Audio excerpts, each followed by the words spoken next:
with them. Is that right? Yeah. Yeah, Great horse. Thought you kind of liked it.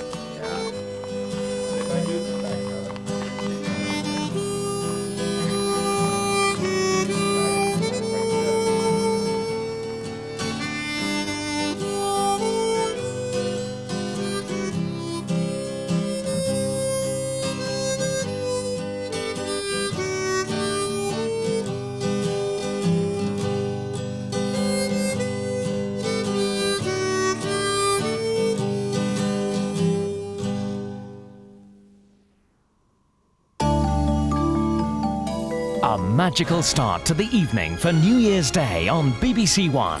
E.T. With Steven Spielberg's epic adventure.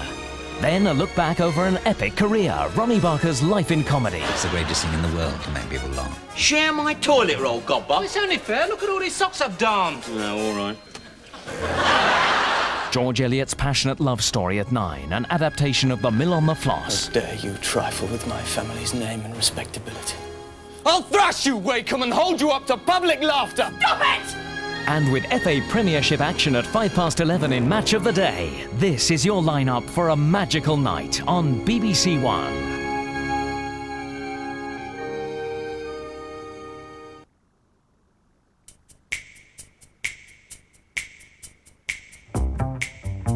Please, please.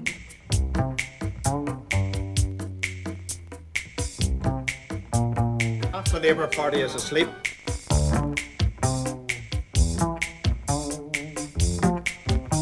Three bags in my pocket.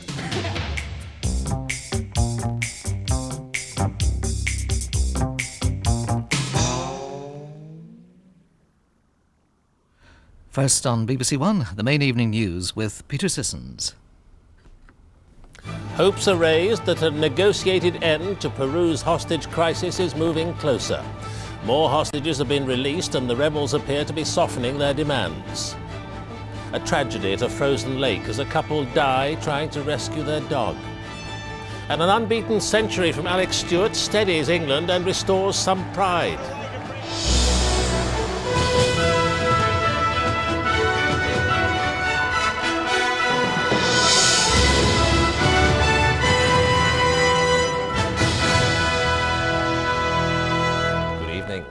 Hopes have risen that the end to the hostage crisis in Peru could be getting closer. Direct talks between the government and the terrorists brought the release overnight of another 20 people from the Japanese ambassador's residence in Lima. 83 are still being held, but negotiators say that progress has been made. Our correspondent Bill Turnbull is in Lima. Back to the old routine, the daily delivery of food and water to the hostages and their captors, only now in an atmosphere of hope, for there are 20 fewer mouths to feed. On the face of it, the price of the latest release was quite modest. Freedom for 2 ambassadors, several Peruvian diplomats and a group of Japanese businessmen in return for the publication of a rebel communique, which in itself contained further grounds for optimism.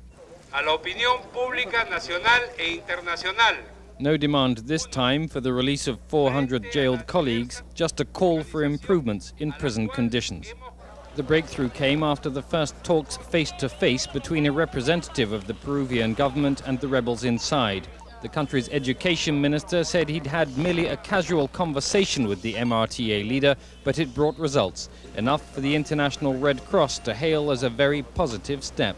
This is something we were very much encouraging since for days, and this is positive. Now it doesn't mean that because the people are meeting that the problem is solved. I think it's a beginning of a discussion. The latest group to be released say conditions, both physical and psychological, inside the Japanese ambassador's residence have improved substantially with time.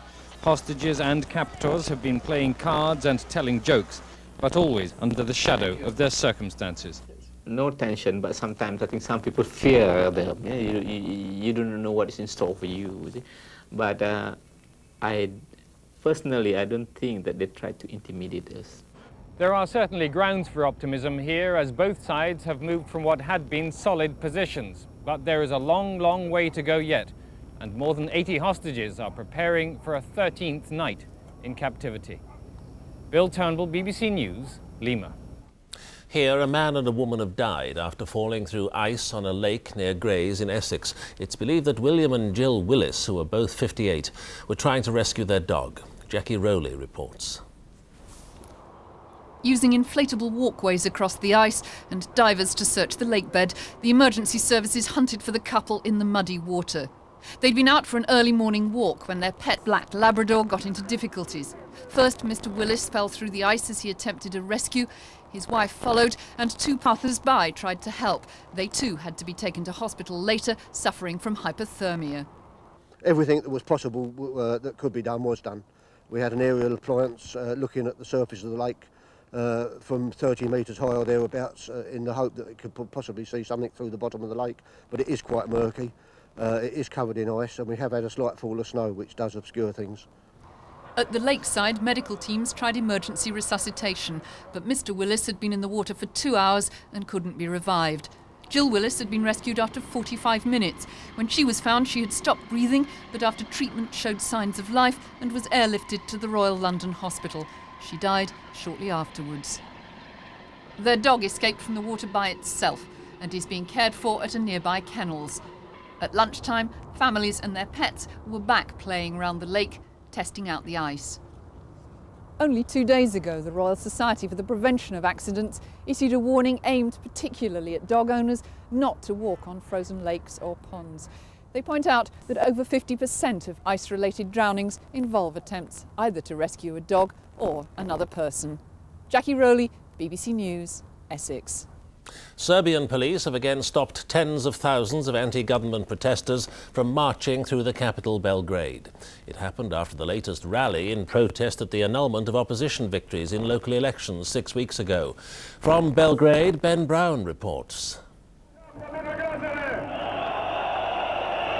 For the 40th day running, opposition demonstrators have packed the centre of Belgrade. Despite sub-zero temperatures, they come out of their homes again and again, keeping up the pressure on President Milosevic. Tonight they've been singing the old royalist national anthem from the days before communism came to Yugoslavia. Their leaders could be arrested at any time, but they claim to have had messages of tacit support from the army, including one special forces unit. The riot police, though, are certainly loyal to Mr. Milosevic, who's not afraid to use them. President Milosevic wants to show his power, and for the first time in the last few days he tried to provoke some incidents, some kind of violence or some kind